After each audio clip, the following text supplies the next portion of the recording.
Welcome to the Daily Horror Habit Podcast. I'm your host, Jay Krieger, bringing you daily reviews of current and classic horror movies for your twisted pleasure. Be aware that these reviews and discussions may include spoilers. And as always, I hope you enjoy. All right, we are leaving the flatlands and we are heading up towards the mountaintop. The ad said $1,000 for the day, filming services. Discretion is appreciated. The yellow door. And realizing that no one knows I'm here. Hi. Oh, I'm sorry. I didn't mean to scare you. I'm assuming you're Aaron. Yeah, Aaron, nice to meet you. Joseph. Oh my god. Oh my god. This is gonna be a good day. So the reason I've hired you is because I have terminal brain cancer. And I want you to film me to make a video diary for my unborn son. You ready for this? Okay. Joseph. This is called an adventure. We don't know exactly where we're going, but I have a feeling. When you follow those feelings, great things can happen. Don't ever forget that. Joseph? There was about 2 seconds there where it looked like you wanted to kill me. Joseph? I think I'm gonna head back. Here's my keys. One drink, okay? Bottoms up.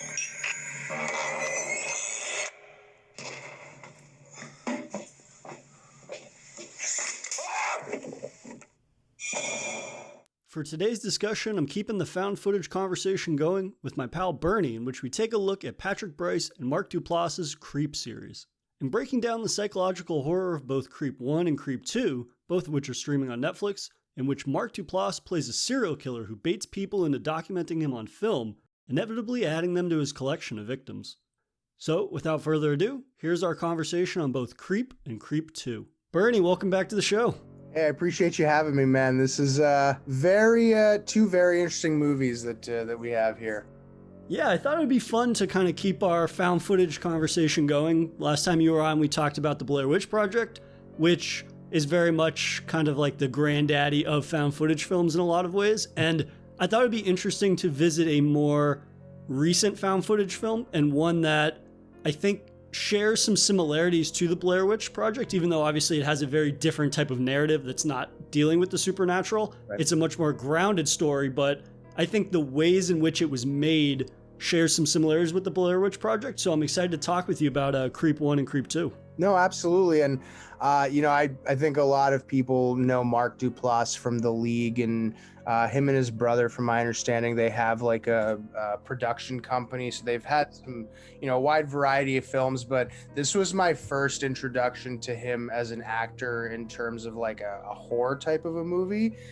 He does a really good job, in my opinion, of taking, I think sometimes when we look at actors, Steve Carell, for instance, kind of comes to mind. It's hard for us to see him in movies and not think of Michael Scott.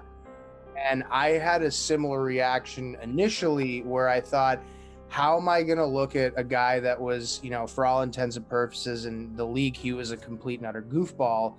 And now in this, he's supposed to be, some sort of a quasi-sophisticated killer. And I think, he hits it out of the park, in my opinion. He does a really good job of completely eliminating that sort of thought because of how, as the title of the movie is, how creepy of an actor and of a character he is. Yeah, that's interesting. So you have the experience where you're going into the film with this background knowledge of him, or this background persona that he has in The League, which he was a regular in, I believe, right? Yeah, he was one of the main 4 or 5 cast. There you go. So I went into the film, and this was the first introduction to him. So I had a much different, I didn't have any expectations going into it. And so for him to pull it off as well as he does, and then to kind of learn more about him and experience more of his films after seeing this, it really makes it quite a remarkable performance, even more so than I had already thought it was, just because you kind of get the sense, I have the sense now of like this guy's wide range of, he can be the silly, funny guy in The League, or something to that extent. But then he can also do these roles in a thriller or a horror movie that are very grounded, and it runs the gamut of being this kind of like very mild manner guy, but then he can go into humor, but then he can go and be intense and whatnot. And he's really is, I mean, Mark Duplass is like a treasure in this movie because he gives such an unhinged performance that runs a gamut of emotions and a range that is really surprising for what I believe is like his first foray into horror. And for him to be an antagonist and right out the gate making an impression. And I would say that he is so strong in this movie that it really does make this film probably one of the best found footage from a narrative or from a character standpoint, right? I mean, for a lot of found footage movies, it's, for me at least, it's more about the ways they're able to convey scares through the medium and presentation of found footage. That's usually where I get my most enjoyment, or I get the most sort of enjoyment out of this genre. It's not typically because of a specific character or a specific narrative. It's more so the overall experience and the way that you can maximize scares for the unique presentation. Well, so, you know, I'd be curious to hear, you know, the movie it has a very, very strange opening. What was your thought on kind of that opening 10, 15 minutes? So I would be interested to have seen this movie at the time that it came out, which was 2014 for Creep, and I believe 2017 for Creep 2. But I think I only saw this movie like 2 or 3 years ago, and it's very interesting if it's kind of just the cognitive social awareness around like responding to online ads and things like that, just kind of like random dropping in Craigslist type thing.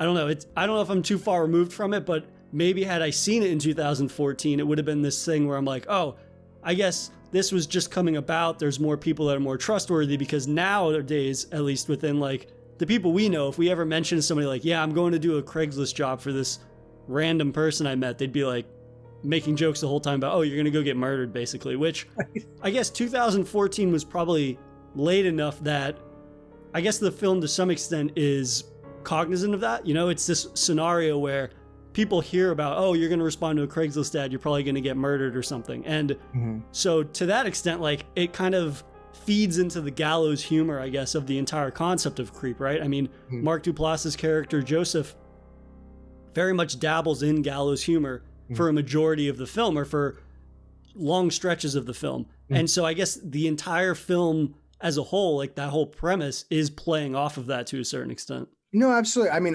when we were in high school, I used Craigslist to sell like Xbox stuff, but we were 15, 16 years old, and like eBay wasn't something that was like heavily used at the time. So yeah, I mean, to your point, I think 2014, 2015, I don't remember if like Facebook Marketplace was a thing yet, but Craigslist definitely was kind of moving towards, it seemed like, you know, I don't want to generalize it too much, but more nefarious kind of stuff was going on there, rather than just like, here's a car, buy it from me. So I think they definitely captured it in a good way that way. My thing with, you know, I'm the type of person, when I watch movies, I feel like I'm in the character's shoes, so to speak. And as soon as Aaron saw Aaron, the videographer that gets hired by Joseph, as soon as he goes up those stairs and he's knocking, there's no one there. He looks, you know, he walks back down and looks, and there's an axe on a tree stump. I have alarm bells immediately, right? You're in like a completely isolated place, and that's the first thing you really see, or prominent thing you really see. I think the character arc for Patrick is really interesting, or rather it goes to show how like good guys really do finish last in any kind of a medium, where, I mean, he really was trying to, in a wide variety of scenes, he seemed to be someone that was trying to be friendly and helpful to Joseph, where Joseph did not garner any of that, helpfulness or politeness whatsoever.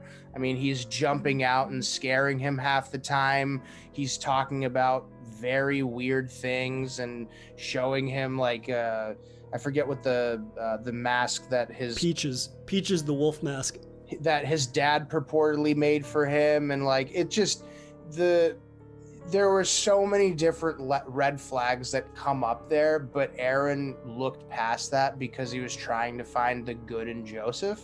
Mm-hmm. And I mean, I don't know about you, man, but if I meet somebody for the first time and their initial reaction is to hug me, unless it's like an old grandma, I'm not really feeling that right there. Right. It just, that doesn't seem like a culturally necessary thing to do to start off an introduction.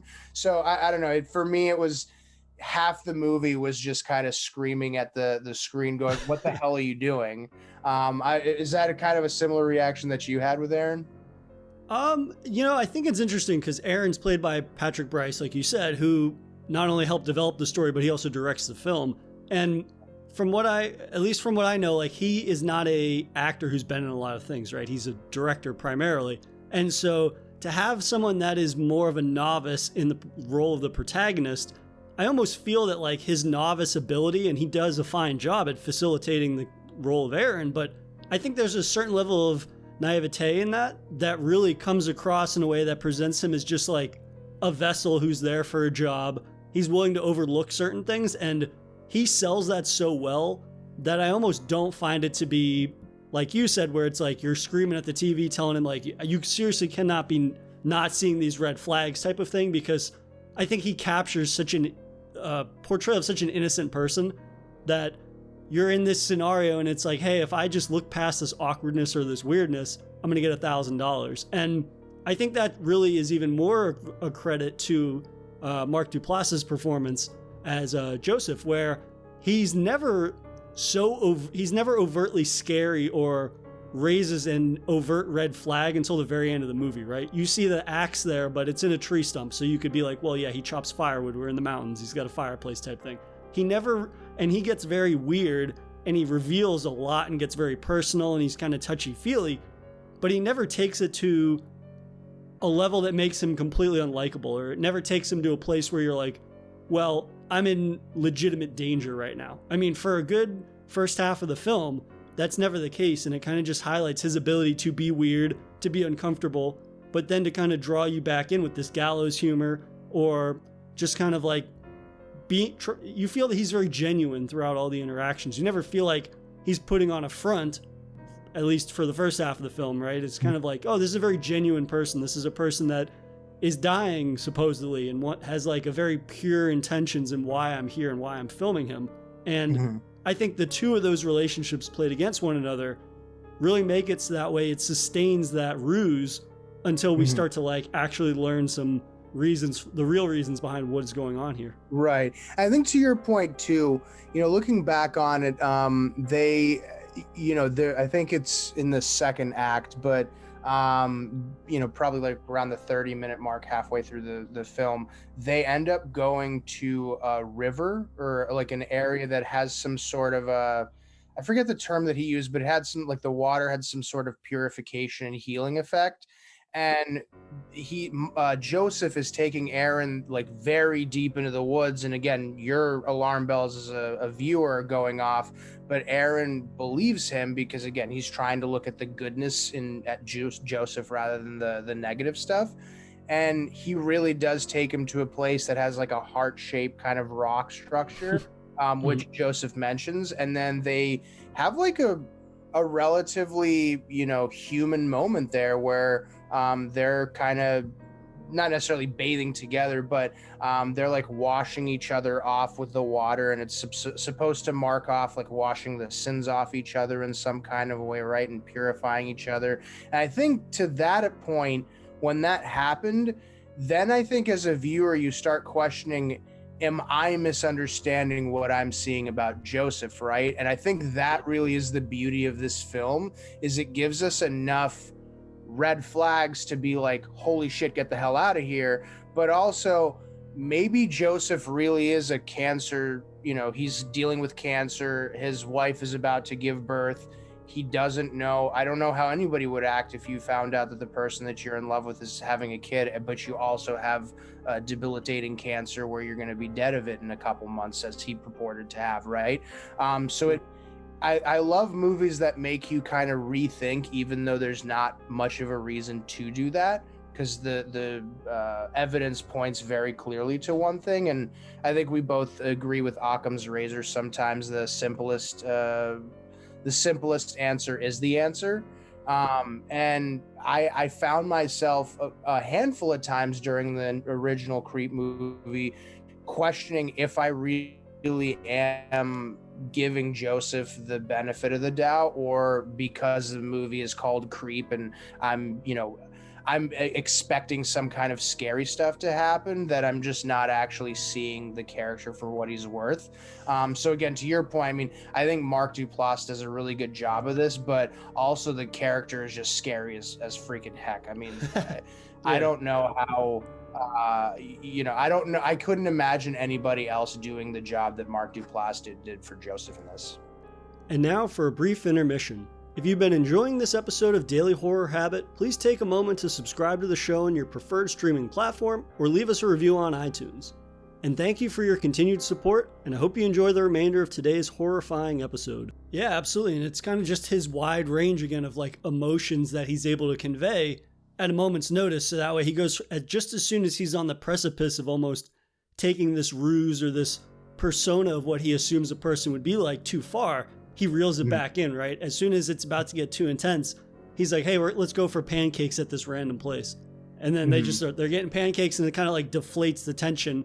And it really is this kind of roller coaster throughout the entire film. Even once we get to the big reveal, which we'll get to in a minute, like the tension is continually roller coastering in a way that you are questioning the reality of what is actually happening. And I think that that's a really powerful thing to make the viewer ask themselves, right? Am I misinterpreting things? Is a character an unreliable narrator, or am I making assumptions based on some of the facts that were given? And in terms of like, you referenced the title being Creep, is Mark Duplass the creep, or is it something else? Right. I was almost thinking like the first time I saw Creep and I didn't know there was a Creep 2 and I didn't know anything about it, I was like, I started to think like, well, is Aaron the one that is actually the creep? Is he the one that is making a big deal or has ulterior motives behind what is happening? And it's not Aaron. Aaron is just this awkward guy that's dying and contending with his own mortality. And it made me think like, is the creep then actually us? And is this the entire thing just like a commentary on like voyeurism or something like that? Are we the creep that's looking in on this very intimate moment between two people and making certain judgments about them, or based on what we're given, or based on just our own preconceived notions?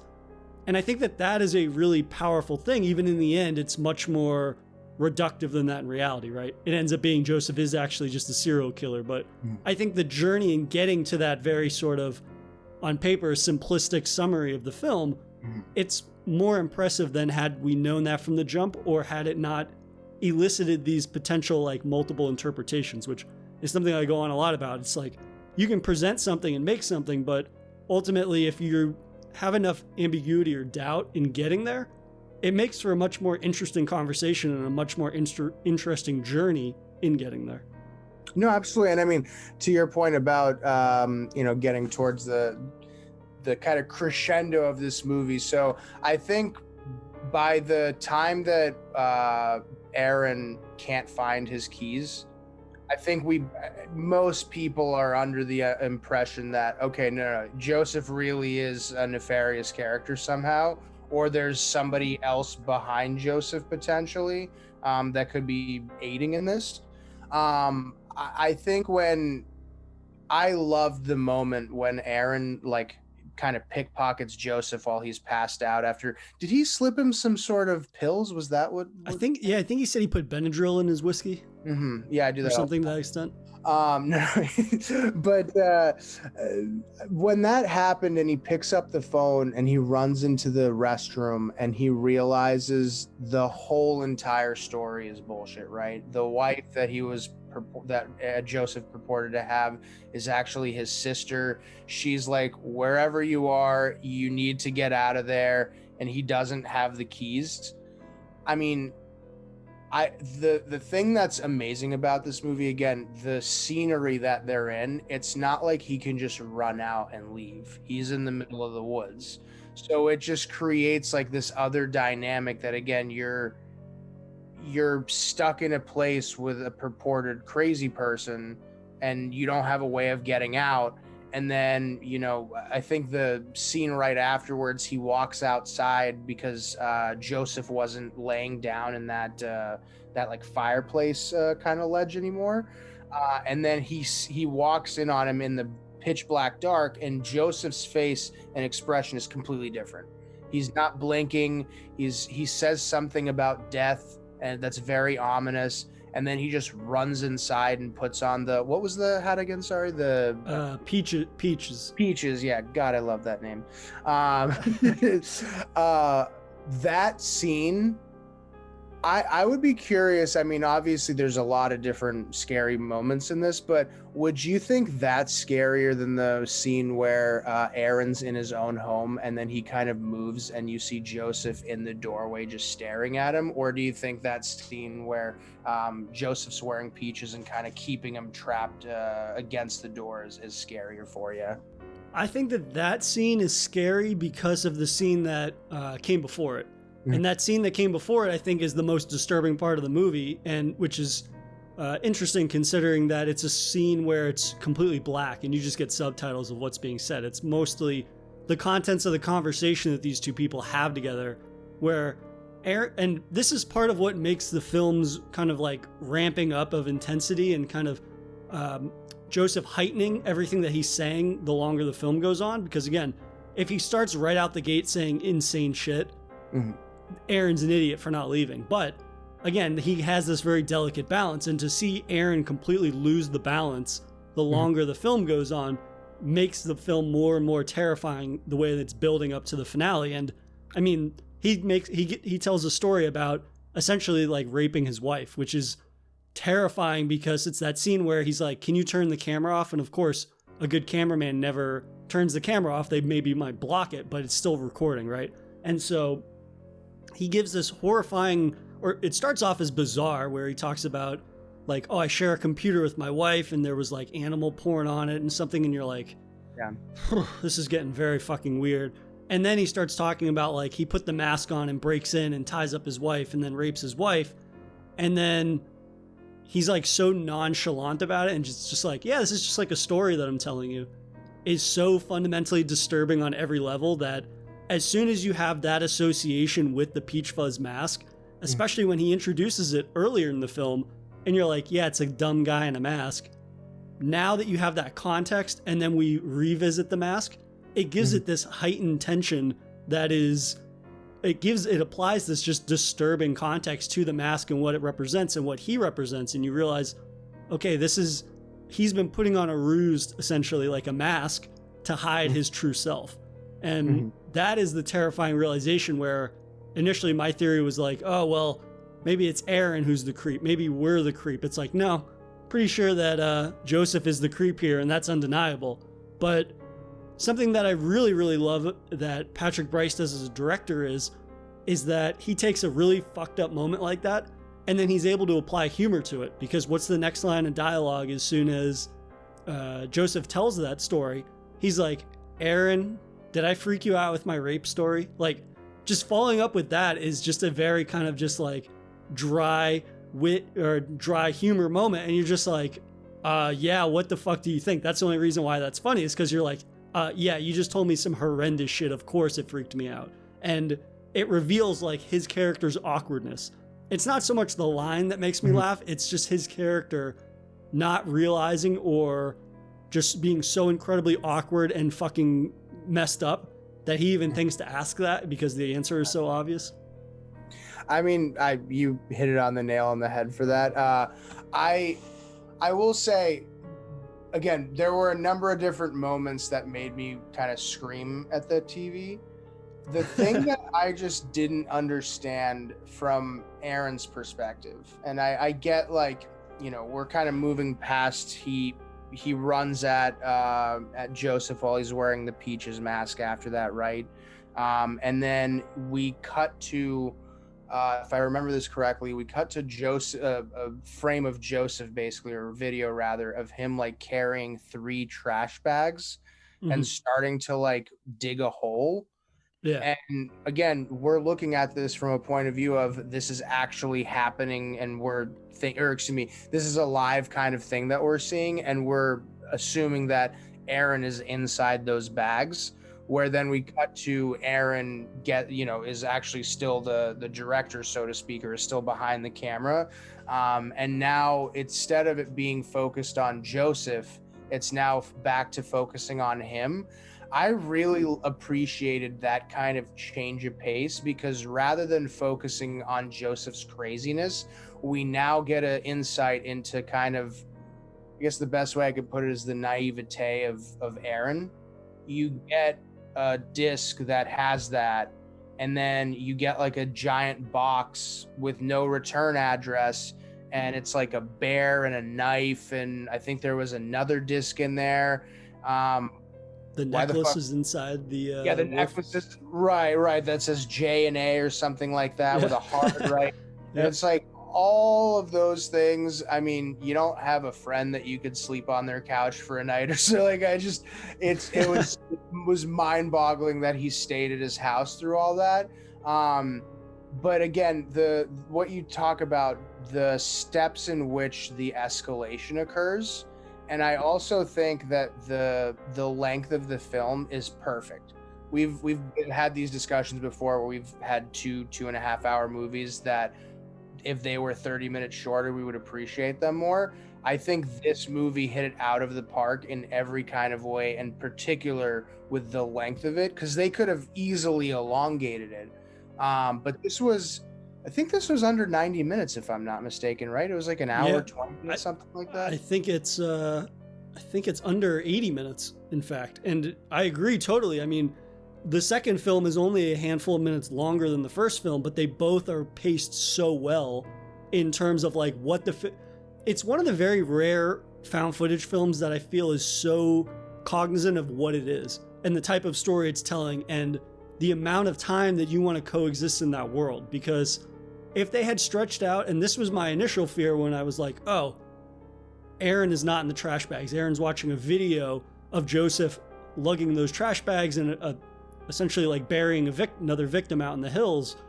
I was like, oh, is this going to be another 45 minutes of whatever this is, this new direction they're going? But it doesn't feel like that, which is fantastic, because I think that scene is only 25, or after that, it's like 25 more minutes or something to that extent. But it's able to change the scenery, not have to reestablish the new setting. They don't introduce any new characters. And they're able to make this new environment scary in a way that you don't have him running through his house. You have these very kind of stagnant shots, whereas the first half of the film is very fluid in that he's following somebody.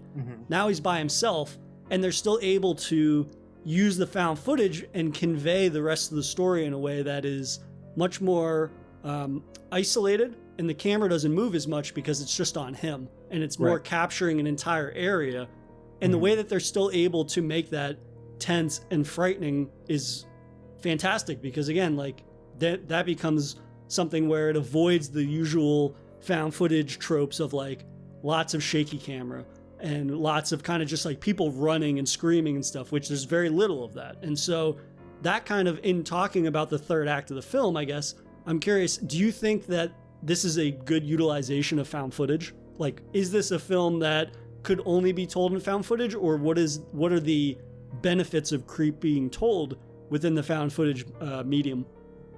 So there are definitely moments where it's shaky, but I think it's a very big contrast in the way that the Blair Witch was shot, in that I think they utilized the shakiness to amplify the horror that was going on in the Blair Witch, where I think it's honestly the complete opposite of the spectrum for Creep, where the scariest moments, I mean, obviously when Joseph jumps out and scares Aaron, a half a dozen times, that's kind of a shock factor. But the scariest moments happen when the camera is completely still, whether it's the ending, whether it's when Joseph is sleeping, or certain shots of them together. I think this movie really, I'm sure they could have done it in a way where it's not a found footage flick, but I think the way that they shot it, incorporating a different type of a lens, so to speak, into found footage, I would obviously put this in the same subgenre since it is a found footage film, but the way that it's shot, forget the narrative and stuff like that, it's very, very different. It's almost completely unique, and I think in the found footage genre, because it's not relying on the shakiness of the camera and those kind of accessory things. It's really relying more of the character arc, in my opinion. And I don't think we don't see that typically in these types of movies. Yeah, I mean, in revisiting Creep 1 and Creep 2, I think that Creep 1 is definitely one of probably my favorite found footage film from a narrative perspective. It's not so much that it's capturing the scares necessarily in a way that is revolutionary or even all that strong for the found footage genre, because a majority of the film is just about two people having a conversation. Right. Or it's about recording somebody's movements in a way that is not as fluid. Like I said, it's not somebody running through the woods or something to that extent, which I really appreciate in terms of just the way that everything's framed. And in terms of comparing it to the Blair Witch Project, something that I was interesting to learn was that this film was largely improvised for a lot of the dialogue. It went off of, much like the Blair Witch Project, they had this basically an outline. They had like a 30-page outline or something to that extent, and then they improvised conversations around that. And that is the biggest comparison I think I can make, or the biggest similarity to the Blair Witch Project, in that Creep feels very fluid and organic. It feels like you're a fly on the wall capturing two characters conversing, and that's why the narrative is so strong. And I mean, it helps that Mark Duplass gives a fantastic performance, and as a whole, it feels more engaging, and I feel more invested in it than I do just a bunch of people like running around and screaming, which unfortunately has been my experience with a large number of found footage films. Not all of them, but I feel that this film, while the found footage element doesn't necessarily heighten the scares, it conveys this particular story in the best way possible, and in a way that I think really makes it more engaging than something like the Blair Witch well, no, I won't say that like the Blair Witch Project, but more engaging than maybe your run-of-the-mill found footage. I felt more engaged with this than I did As Above, So Below, like we talked about. Mm-hmm. Whereas that film, I appreciated like the claustrophobic setting and everything like that, and how the scares really play to that strength of that setting. But in this, I'm more taken with how invested I am as these characters as people, Right. which is not something, again, that I attribute to a great deal of found footage films. And that's, for me at least, is what makes this hold up so well. Mm-hmm. Well, I think we would be remiss by not mentioning kind of focusing too much on the ending, in the sense that I think if the ending wasn't as good as it was, I wouldn't appreciate this film for what it is. Again, not to beat a dead horse on this, but I was screaming basically at the point watching him go to the lake, or whatever it was, a river that Joseph, he had sent 4 additional tapes, it seemed like, and this was the last one, saying, I just want to apologize, and just have a man-to-man conversation in a very open area. And that last scene felt like it lasted 10 minutes. In retrospect, I think I timed it at like under 3 minutes, but it really, like, that entire vibe, they did a phenomenal job setting it up.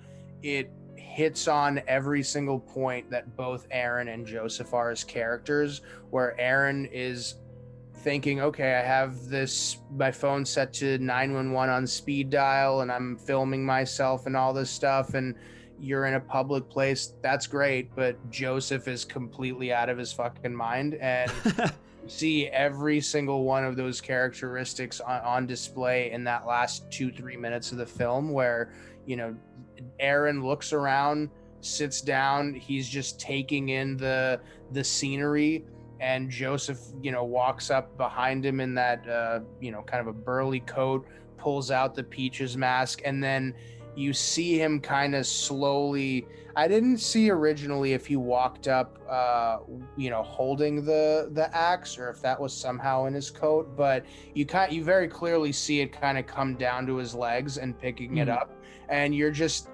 again, I love movies that make me like freak out like that, because you're invested at that point, right? And you are emotionally invested into the character, in this case, Aaron, surviving. And you've learned very freaking quickly that that's not going to happen at all. And I think that was probably the best ending that this could have had to finish the first movie. Would you have agreed to that, or would you have preferred Aaron survive somehow? No, I definitely prefer this ending, in that we know at this point that Joseph is not only a stalker, but we assume that he is a killer, right? Mm-hmm. And so it's a testament once again to Mark Duplass's performance, where he's able to garner enough sympathy from Aaron and the audience that you can almost half believe what he's saying in this tape, where he sends him one last tape. He's like, hey, listen, I'm done. I broke into your apartment. I planted one more tape. I'm not going to fuck with you anymore. I just want to have a conversation with you and apologize face to face. And while neither of us would ever agree to that, right, at the same time, like, you can half understand why Aaron, the character, would, right? Because Mark Duplass is such a master manipulator in this, being Joseph. And I get what you mean about that scene, and how that's the only moment in the film where you're like, want to scream at your TV for me, because it's one of those things where you know the character's fate before they do, which makes that 3-minute scene feel like it's 15 minutes long. It feels excruciating, that wait, and waiting for that big blow to finally happen, especially when you see him drop the axe by his feet, and then he puts the Peach Fuzz mask on, and then he sneaks up, and then he just whacks him in the head once, so much so I just threw my pen that I was holding.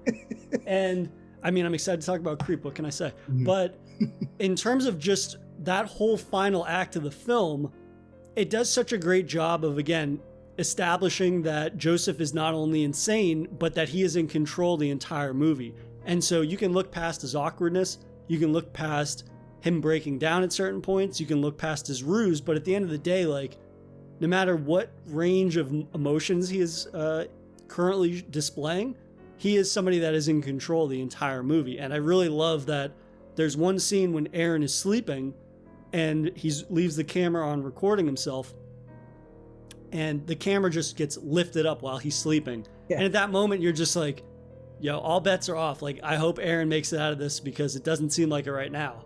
And so to see somebody have that level of control and not strike when their victim is the most vulnerable further makes that entire character's persona and their actions that much more terrifying, because he's essentially just playing with this person. Yeah. Because he could have killed Aaron whenever he wanted to, basically.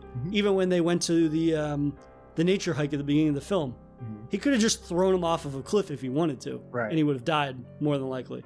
Or he could have killed him when he went to go get the Peach Fuzz mask. He could have grabbed the axe then. Like, he has all of these moments, but it's almost like you're watching Nat Geo and like a predator's playing with their prey before it eats it, right? Yep. And that's essentially what Joseph does the entire film. And I really think that that's powerful, and it speaks to not only the performance, but also just how fucking insane that character is when we get the epilogue afterwards. And we see the video of Joseph killing Aaron at the lake or the pond or whatever. And then you realize that it's Joseph watching a recording of that murder. And for me, that's a profound moment, because it shows we actually don't know the timeline for anything that's happening. That could have been something that happened 5 minutes before he pressed play on the tape. It could have been something that happened 5 years ago. It could have been something that happened last week. Right. And for me, that's frightening, because it makes me realize, like, again, nothing that we've watched you can actually like trust. I feel manipulated in that moment, because it's like, oh, there's some meta stuff going on here. We were actually in another character's shoes, like you said. You said for found footage, you put yourself in Aaron's shoes, right?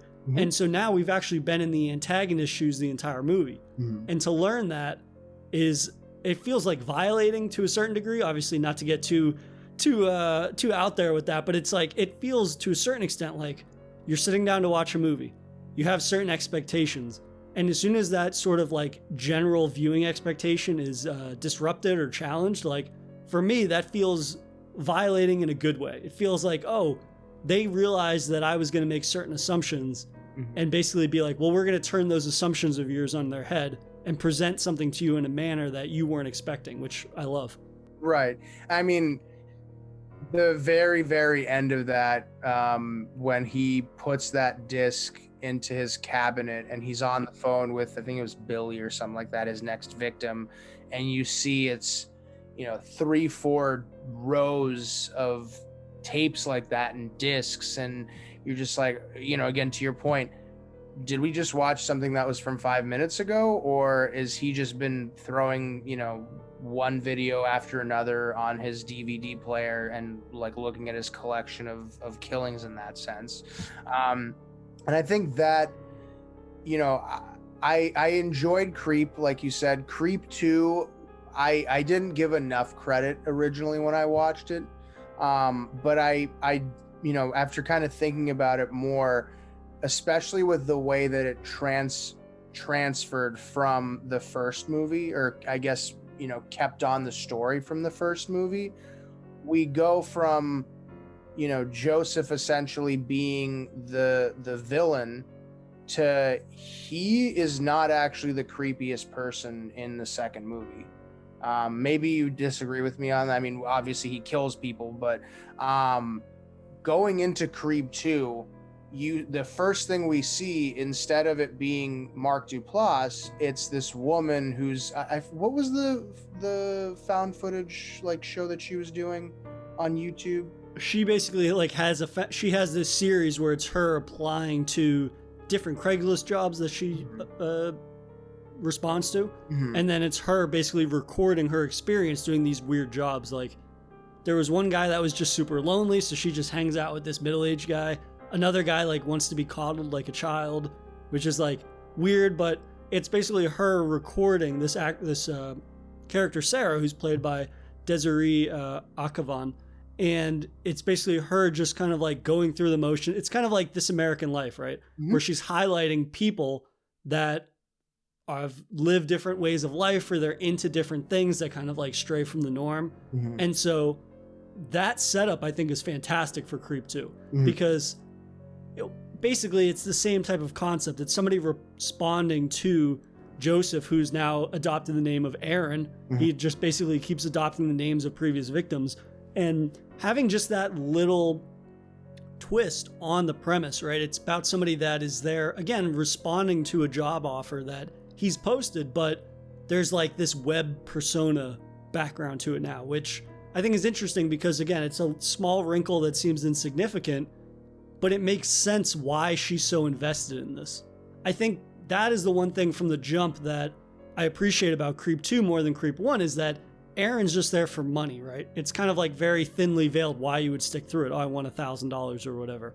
But with Sarah, it's not even so much about the money. It's more about her wanting the experience of this very weird story. And you have to give up a little bit of your suspension of disbelief, like a female going into these weirdo dudes' houses and putting herself in some potentially pretty hairy situations. If we're gonna let my cynical nature kind of show through, like probably not the smartest idea, but in terms of the film itself, right, it makes sense why she's putting up with so much more than somebody else would.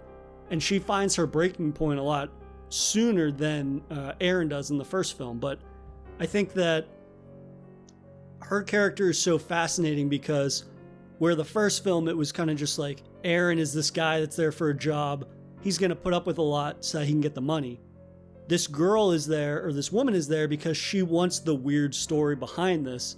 And so it kind of flips Mark Duplass's character Aaron on its head, in that he's never encountered somebody that will put up with so much weirdness, that he can almost go the full 24 hours needed to get paid and not kill the person probably. And so that's the element of Creep 2 that I did not give enough credit initially the first time I watched it, I don't know, a handful of years ago. No, absolutely. And I think we'd be remiss not to mention the very beginning opening. I believe it's Aaron and Dave who are sitting in, I think it's in Aaron, Mark Duplass's character, rather. I'm sure some of the listeners are going to be a little confused by Aaron from the first Creep being Mark Duplass's character or character name in the second movie, but essentially the trajectory of Mark Duplass's character going from at the very beginning of Creep, we are unsure again of what we're getting ourselves into, to now we see Mark Duplass's character is basically, you know, again, to your point, he's toying with these people. He was he met Dave at a coffee shop, I believe it was. And then soon after, Dave started getting these very weird videos. And at one point, you know, the opening takes, I think, 10 minutes at most. And he asks him a question like, don't you think it's strange that you started getting these as soon as we started to become friends? And you can tell Dave's expression completely fucking changes. And again, as a viewer, you're like, well, I know that he's capable of killing somebody, but we're 5 minutes into this movie. Like, this is how it's going to start? And yeah, absolutely it does. He cuts with a knife and he bleeds out right next to him while Mark Duplass's character is just eerily looking at him and just, you know, okay, I guess I got to clean this shit up. Like, so it just, you know, I guess you could say the duality of that in terms of where we see what Sarah's doing versus what we see what Mark Duplass's character just did. It kind of comes to a head when she sees that posting, and then I think within the first 20 minutes of them interacting with each other, Mark Duplass's character gets naked, essentially. Just starts hanging dong. Yeah. And then Sarah, as I think guy or girl, you'd be freaked out about you just interacting with someone for the first time and them dropping their schlem out. She gets naked. And I rewatched this particular point just because it was weird to me. If you're in Mark Duplass's character, right, he told you a story where, as you kind of mentioned, he essentially raped his wife. But now, or quote unquote his wife, which we actually now we don't know that's a real story in total because he doesn't have a wife, but if that is somehow real in some kind of perspective, right? There's nothing about him that would indicate he does not have the capacity to actually do that. Right. But the thing for me that, and obviously we learn more about his character as Sarah and Mark Duplass's character get closer together. But if you'll notice in that scene when she gets essentially naked, he zooms right onto her face because it seems like he's uncomfortable with her body rather than her being uncomfortable with his. And I think that was the beginning of the dynamic change, that he kept wanting to arouse a scare out of her, and she just wasn't having it. She seemed very mellowed out about it until she gets to his bathroom and she's like talking to the camera and being like, every fucking red flag that I have is going off, but this is RIP to Dennis Green, but he said, this is what we play for, right? This is exactly what she was trying to get. She walked in and she hit the jackpot, but that jackpot is obviously capable of killing her in that sense too. So it's a very eerie beginning and middle. And again, to your point, I don't know. We know that Mark Duplass's character is a creep, but as the movie continues, we also start to get a pretty darn good indication that Sarah is a pretty big creep as well. And it's so weird to see. And again, this is a credit to Mark Duplass as a character actor, because it comes off as so real, but he doesn't know what to do because he is in a place where he's consistently trying to scare, but then she ends up scaring him in a way.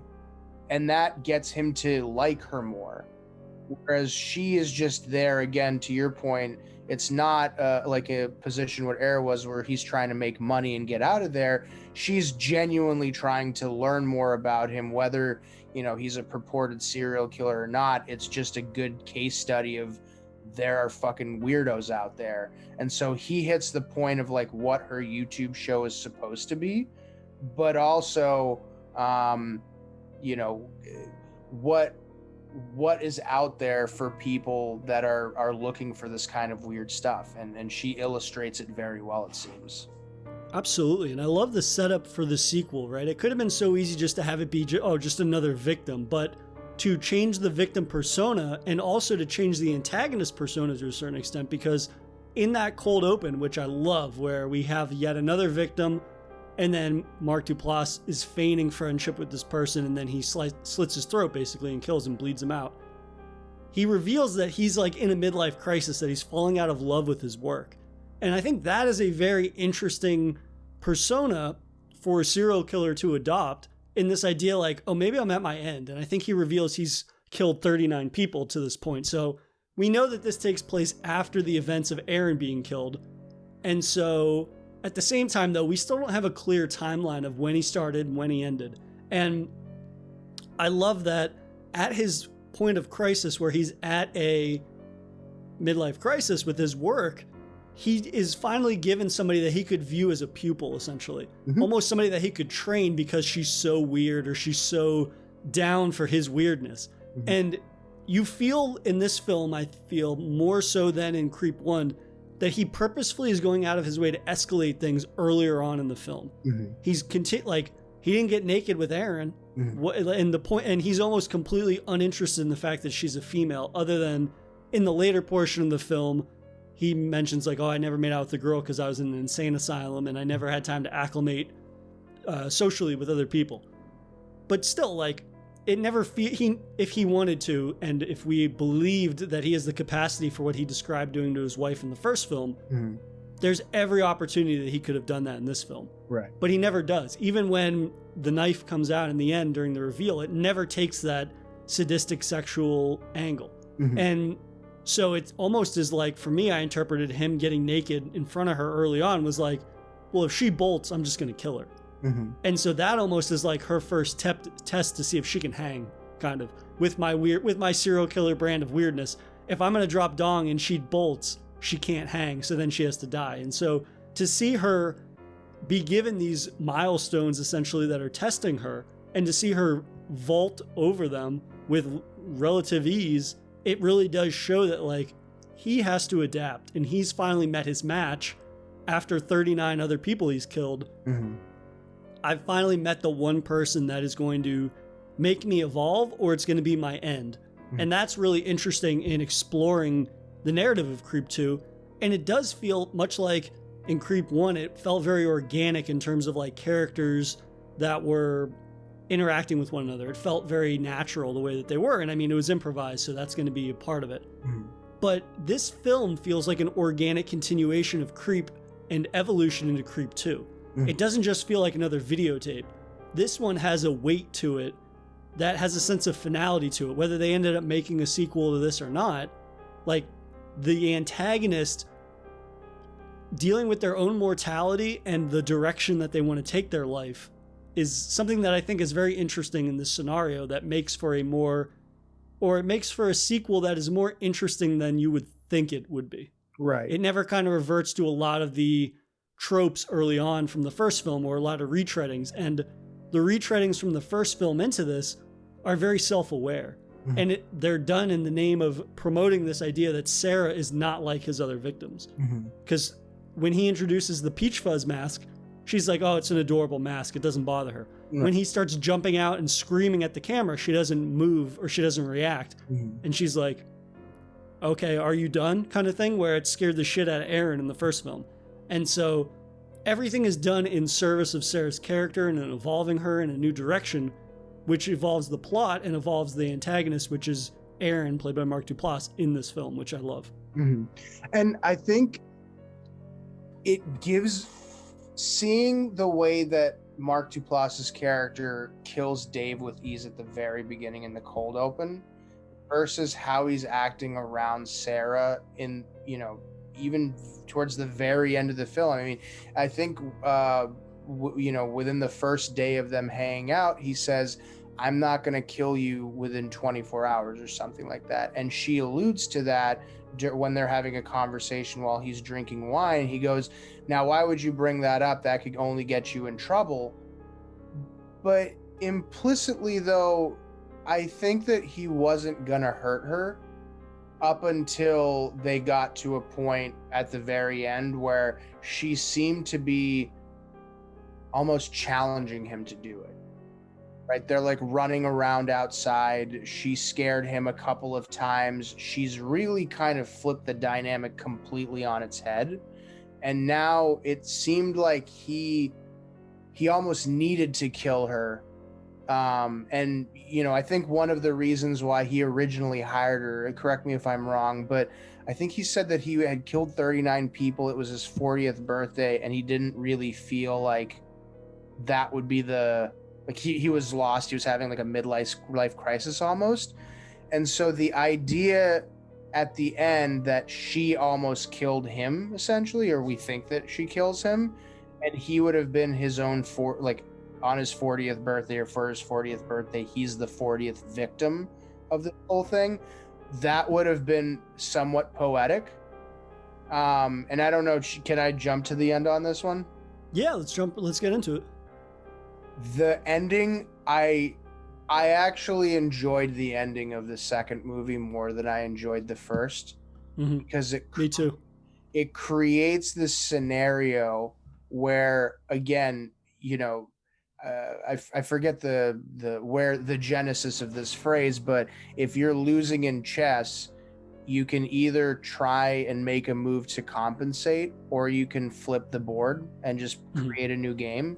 And he seemed to flip the board and create a new fucking game. I mean, she, you know, he wanted to kill both of them in like a Romeo and Juliet-esque way. She gets away. He stabbed himself and then stabs her.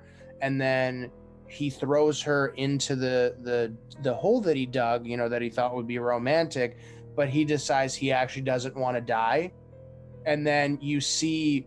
I don't actually think you see her climb out of the hole, but you see her slowly walking up to him behind with the camera and hitting him in the head with the shovel. A beautiful poetry in terms of like the contrast between this movie and the first movie, because that's obviously what Mark Duplass's character did to the original Aaron. But more importantly, when we actually see the camera like start up, and it's New York City, and the camera person is following her now. And now, like, I think the very, very end of it was he was looking at her on a subway or on a bus, and he started doing that Peaches whistle, like that little tune that he does. And he just slowly kind of pans her eyes towards him, and that's how the movie ends. It's one, fucking phenomenal directing. I love that. But two, it does leave open the potential. I don't know how you'd feel about this. I'd be interested to hear about it, but it does leave the potential that there's a third movie out there where they could have a, you know, not to make it too dramatic, but a final battle, so to speak. Would you be open to a third movie, or do you think it where it left off is good enough for the arc of the film itself? So I think that it's a perfect ending because it leaves the door open, right? They can run with the idea of continuing this narrative, or they can even pull back. And I think that they had been their plan is to do a third film. Like, that's always been their plan, and they've stalled on that. And I had read that I think Mark Duplass said they were interested in doing a prequel or something that explored his background more. And I'm more interested in a film that continues after this because it shows the continued evolution of this serial killer. And I think that something that the second film does really well is we get more background on him, and he gives little bits of information where he talks about being institutionalized and being treated for things and then being released, and how he's cut off from his family, and then he had the freedom then to become what he becomes. And for me, that's very interesting in the way that they give us these little breadcrumbs that never feel like exposition dumps. We're never given an overabundance of, here's my life story, here is what happened, but what's so great is that Mark Duplass, from the first film to the end of the second film, sells the character so well that we really still cannot believe anything he says. Yeah. Even the amount of people he says he's killed. This could be potentially his second victim if he wanted it to be, right? The only evidence, and it's other than, I guess that falls apart a little bit when you think about all the tapes that are shown in Creep 1, but I mean, in terms of it, we only have evidence of 2 people that he has, one person that he's killed, one person that he's potentially killed. And it's more about his characters being an unreliable antagonist that's giving us information constantly. So I think the second film ends in such a perfect way that, yeah, we could get a third film and I would be open to that, because I think that that creative team of Patrick Brice and Mark Duplass could come up with a continued narrative to take whatever name he adopts next. I don't think he's going to get far with Sarah, but we'll see like which victim's name he adopts next, because we'll see if Sarah comes into play. I think that would be an interesting angle to take, but more so, I just want to see them continue to use the found footage format to continue this story. Because again, I would go so far as to say this is my favorite character narrative driven found footage film because of how smartly utilized the format is for that. A majority of it is just conversations between 2 people. And it's not this sort of like overly fluid capturing what it's like to be in their shoes. It's more capturing what it's like to be in the room with 2 people or to be in an environment with 2 people. And that's an element of the film that I love so much. And it kind of highlights how remarkable it is that it's mostly improvised. Again, this idea that the 2 people are giving 2 genuine performances and having a genuine conversation, and it's not scripted to the T, right? And so I think that that's something that sticks with me, and it makes me hopeful for another one. But at the same time, it's so full circle from the first film to the second film that if we never get that third Creep film, I'm okay with that, because what we got is pretty phenomenal. Yeah, no, I'd agree. And, again, I think the acting was phenomenal in both movies. I think the choice of who played these characters was phenomenal. I definitely think this is the more underrated type of horror thrillers that are out there for sure. Yeah, absolutely. And I mean, again, it's one of those that I think it's funny when I was looking at the breakdown on like Google movie ratings or whatever that comes up, they're either all 5 stars or they're all 1 star. And it's one of those things where I look at it and it's just like, I understand people that this does not click with. I don't obviously agree with a 1-star rating for anything that is remotely as good as this, obviously. But at the same time, I understand that divide, right? Because people that are here for found footage have a certain idea of what it is based on other mainstream found footage films, and that's fine. And there's that experience, which is very supernatural, jump scare heavy. And then there's something like this that takes the genre and applies a sort of psychological, character driven aspect to it.